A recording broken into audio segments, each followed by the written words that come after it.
This is my video on reflexive verbs. It's a new topic in Chapter 7. It takes a little bit of getting used to, but it's really not all that hard, as you'll see in just a moment. So when I say reflexive, what do I mean by reflexive? I mean that the pronoun reflects back on the subject of the sentence. So whatever pronoun you're going to use, and basically, so a reflexive verb is going to have a pronoun with it, and whatever pronoun you use is going to match up with the subject of the sentence. And we have these in English. We use them in the way like, I'm going to buy myself a brand new car. Myself reflects back onto that subject. I can't say something like, I'm going to buy yourself a brand new car. See, so because yourself wouldn't match up with I. So the self and the subject have to agree with each other. Going back to that, you get the overall meaning of it, right? So if you understand what it means, even though it doesn't have a literal one-to-one translation, you're in good shape. Again, looking at that chart, it has to use, with ich, you have to use mich, right? You have to have the right pronoun that goes along with it. These almost always look like the accusative. It's not hard. And it's really that easy, except for one exception, and I'm going to get to that in a second. So that's me saying it's really easy, and then I'm basically lying to you, because in a second I'm going to make it more complicated. But here are some examples with sich ärgern, again, that meaning to be annoyed. So ich ärgere mich means that I am annoyed. Ärgerst du dich? Are you annoyed? Ja, ärgert sich ganz viel. Yeah, he's really getting annoyed about that, or about something. Wir sollen uns nicht ärgern. Oh, look at that. Well, I got a modal, and then I've got the infinitive at the very end there, so we shouldn't get annoyed. Ich sehe, dass ihr euch über die Prüfung ärgert. So think about what that could potentially mean. Herr Doherty, ärgern Sie sich nicht. Right, like that's going to happen in class. And die Schüler ärgern sich über den Lehrer. Right, the students are getting annoyed about the teacher. So, like I said, I lied to you just a second ago.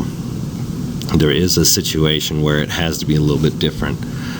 Reflexive pronouns, mich, dich, almost always look like the accusative, but that's going to cause a problem if I have another direct object in the sentence. Because if I have mich in there, and then if I have a direct object in there, I'm sitting there thinking, okay, what's the actual direct object? What's the reflexive pronoun? It just gets, you end up with too many things that look like a direct object in there. So we have to find some way to avoid that as much as possible. So, I mean, the sentence would say was sich kaufen, to buy myself something. Ich kaufe mich eine neue Hose. That's an impossible sentence. All right, don't ever repeat it after I just said it there. But the reason being is eine neue Hose, that's accusative in there. That's the direct object. And I've got mich, which is the accusative pronoun. That's too many accusative things in one sentence. Too many things that look like they could potentially be a direct object, right? So the Germans have a brilliant solution for this. They just say, well, okay, instead of using the accusative pronoun, I'll just use the dative one.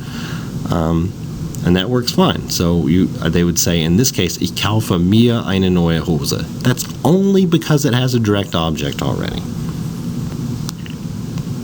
So here's how you don't need to worry about it. Like I said, it only matters when there's a direct object. And so the big benefit of that is it only really matters for the ich and du, right? So you'd say either it's ich mich or ich mir. For du, you'd either say du dich or du dir, right? No other times. You just have to use those are the only times you use the dative pronoun in there for the reflexive instead of the accusative one. Why is that? Well, first off, sich doesn't look like anything else, right? So you can't possibly get that confused, because sich is only reflexive. That's the only time it comes up. So they don't bother, putting it in the dative or anything like that. Sich is good to go all the time. You know it when you see it. That's immediately reflexive.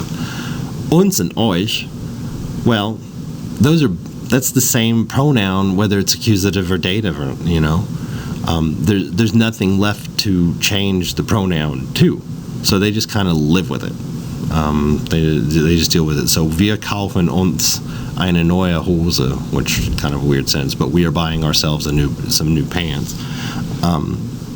That uns looks like it's accusative, but it also looks like dative, so they're all right in that case. So only mich and mir and only dich and dir are going to be your exceptional cases. And so here are some verbs to know, and of course at the bottom, because I'm airhead sometimes, I didn't add another one, but these are some of the ones that come up in the chapter. There are more. When you see them, make sure when you're writing something down like that you're writing it with that sich in front of it, and that will kind of clue you in to the fact that it's reflexive. But I'll read through these very quickly. Sich entscheiden, and you'd use the preposition für oder gegen, right? So sich entscheiden für means to decide for something, or sich entscheiden gegen, to decide against something. Gegen meaning against, für meaning for, of course. Sich entschuldigen, it's like to say I'm sorry or to excuse oneself. Sich erinnern, to remember. And then when I say I remember something, I use the preposition an, and then whatever comes after it has to be accusative. Right? Sich erinnern an. Ich erinnere mich an meine Mutter. I remember my mother. Sich streiten, like fight with each other. That comes up once in the chapter. Wir streiten uns, or ihr streitet euch, or sie streiten sich. They're always getting into a fight. Sich merken, that's to keep something in mind. Sich freuen, we've had that forever, right? Do you remember at the beginning in German where we said it's a pleasure? I'd say ich freue mich, or es freut mich, right?